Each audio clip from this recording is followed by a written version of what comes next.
Hello दोस्तों, स्वागत है आप सभी का स्टॉक चरित्र में। तो आज हम मार्केट फोरकास्ट लेकर आए हैं 16 जुलाई 2021 के लिए। तो चलिए चर्चा शुरू करें। आज निफ्टी 50 और सेंसेक्स दोनों ही हमने देखा 0.4% से ऊपर क्लोज हुए और आज दोनों में ही लाइफ टाइम हाई के लेवल हमें देखने को मिले।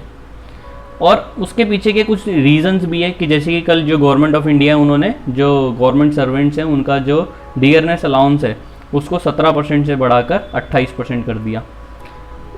सेकंड चीज़ कि वो मिलना तो था ही उन्हें कि पिछले 18 महीने से मिल नहीं रहा था पैसा। वो पैसा ना मिलने की वजह से जो मार्केट में डिमांड थी वो भी थोड़ी कम थी। अब जो सैलरी बढ़ेगी तो कहीं ना कहीं उस सैलरी का जो इम्पैक्ट है वो इनकम टैक्स के ऊपर आएगा, गवर्नमेंट का रेवेन्यू बढ़ेगा। सेकेंड चीज़ कि जो मार्केट में डिमांड है वो भी बढ़ेगी।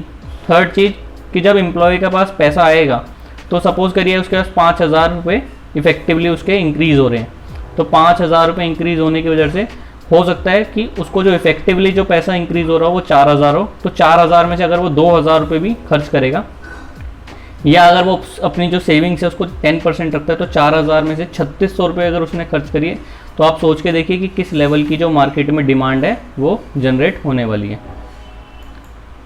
अगर आज के टॉप 5 गेनर्स की बात करें तो हमारी सबसे जो पहली कंपनी HCL टेक, फिर लार्सन, टेक महिंद्रा, विप्रो, हिंडल्को, 5 में से 3 कंपनी हमारी आईटी सेक्टर की है और आईटी सेक्टर पिछले कुछ दिनों से भी बहुत अच्छा परफॉर्म कर रहा है। चाहे वो एमफिसिस हो, चाहे माइंट्री हो, चाहे KPIT हो, सारी कंपनी अच्छा परफॉर्म कर रही है और आईटी के अंदर अच्छे ब्रेकआउट्स देखने को मिल रहे हैं।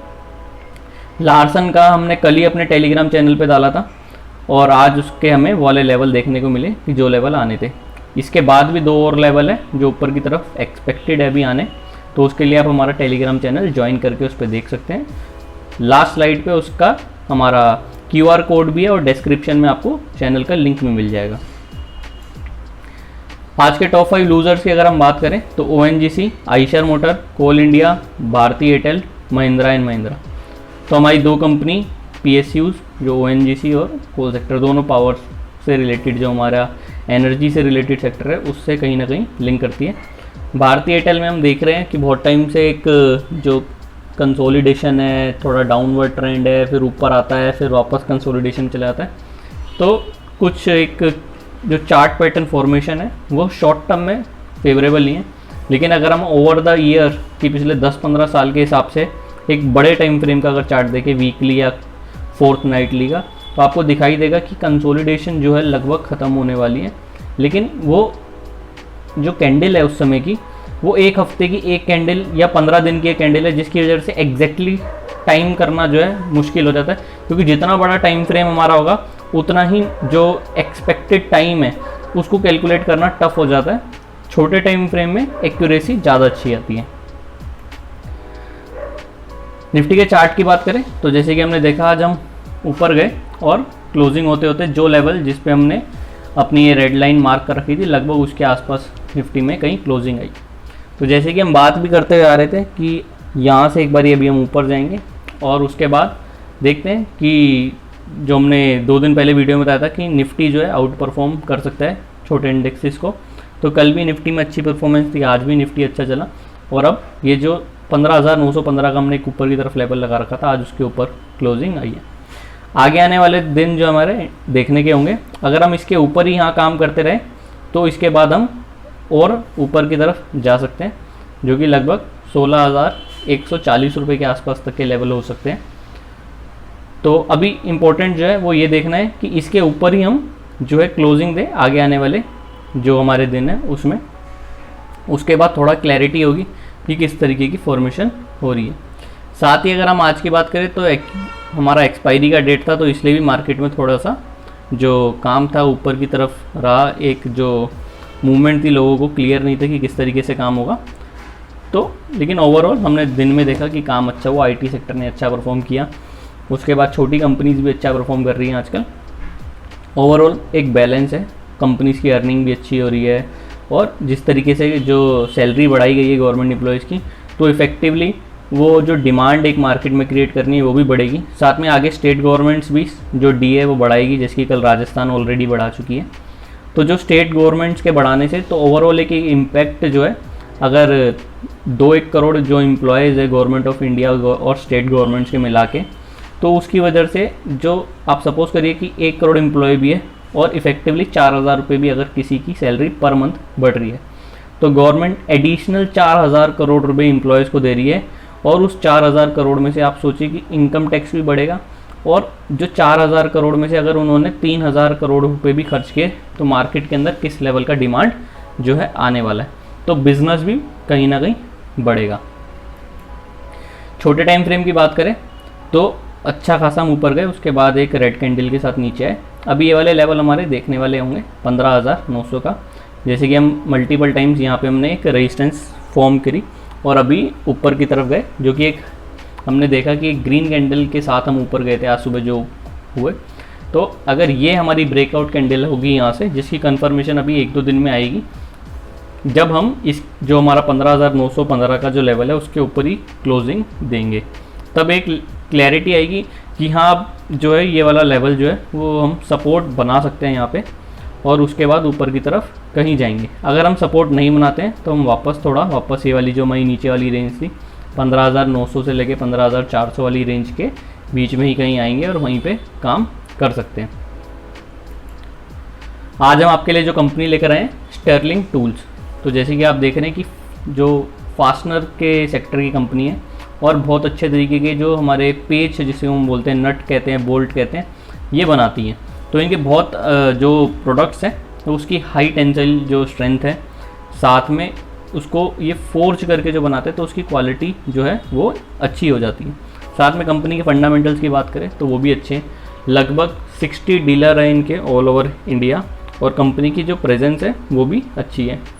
जो कंपनी का हेडक्वार्टर्स है वो फरीदाबाद में है, और जो नॉर्थ इंडिया में जो इनकी प्रेजेंस है इस वजह से थोड़ी ज़्यादा अच्छी हो जाती है। साथ में अगर हम इनके प्रोडक्ट्स की बात करें तो special fastener, surface treatment and coating, standard fasteners, और इसके बाद चेसी फास्टनर, तो इस तरीके के जो जितने भी पेच और बोल्ट है ये कंपनी बनाती है। और रेगुलरली कंपनी में अच्छा काम तो हो ही रहा है, और धीरे धीरे जो एक्सपेक्टेड है कि कंपनी अच्छा काम करेगी। प्रमोटर होल्डिंग की बात करें तो प्लेजिंग 0 है, प्रमोटर की होल्डिंग 65.77% है आज की डेट में। और कंपनी का जो रेगुलरली बिजनेस है अगर हम बात करें तो जो लास्ट ईयर जून में 20 करोड़ हो गया था, फिर सितंबर में 95, दिसंबर में 111 और अभी 126 करोड़ के आसपास का इनका सेल रही है टोटल, जिसकी वजह से कंपनी ने जो ओवर द ईयर है काम अच्छा किया। तो आगे धीरे धीरे उम्मीद है कि कंपनी और अच्छा काम करेगी, और जो मार्केट में जिस तरीके की डिमांड अभी आने वाली है, जिससे कि जो प्रोडक्ट्स की जो सेल है, चाहे वो नए व्हीकल हो चाहे कुछ और हो जिनमें कहीं भी फास्टनर का यूज़ होता है, तो कहीं ना कहीं कंपनी को आगे फ़ायदा होगा। कंपनी को एक थोड़ा सा जो लॉस कहीं पे जो दिखाई दे रहा है वो ये है कि जो कमोडिटी है, जो जिस प्रोडक्ट को यूज़ करके फास्टनर बनाते हैं उसका प्राइस जो है वो थोड़ा ज़्यादा है, जिसकी वजह से इनके जो प्रॉफिट मार्जिन से वो कहीं हिट हो रहे हैं। लेकिन जैसे जैसे जो सप्लाई और डिमांड जो है कमोडिटीज़ की, रॉ मटेरियल की और इनके प्रोडक्ट्स की, वो मेंटेन होने लग जाएगी, थोड़ा कोरोना के जो अनलॉक है वो ज़्यादा अच्छा हो जाएगा, वैक्सीनेशन हो जाएगी, तो कंपनी की जो सेल्स है वापस ऊपर होगी और प्रॉफिट मार्जिन्स भी इम्प्रूव हो जाएंगे। कंपनी के अगर चार्ट की बात करें तो वीकली चार्ट हम लेकर आए हैं, तो लगभग 2018 में एक बहुत अच्छी, उससे पहले 2016 से एक रैली आई और कंपनी लगभग जो 80 रुपये के आसपास थी वहाँ से 480 रुपये के आसपास गई, लगभग 6 गुने के आसपास, और उसके बाद एक डाउनवर्ड ट्रेंड स्टार्ट हो गया, जिसकी जो 2018 में एक लोकल टॉप मार्केट का बना था। उसके बाद से फिर ये कोविड के टाइम पे थोड़ा तेज़ी से नीचे आए, फिर भी एक रेंज में काम करें।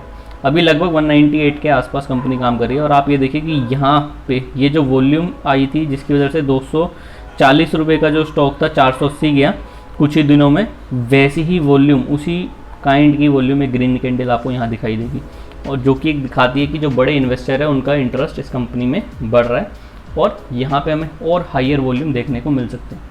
यहाँ हमने 3 लेवल अपने स्टार्ट पे लगा रखे हैं, ज़्यादा बड़े टाइम फ्रेम के नहीं है, छोटे टाइम फ्रेम की है। तो एक ऊपर 332, फिर 249 और नीचे की तरफ 159 के आसपास का हमारा जो लेवल है।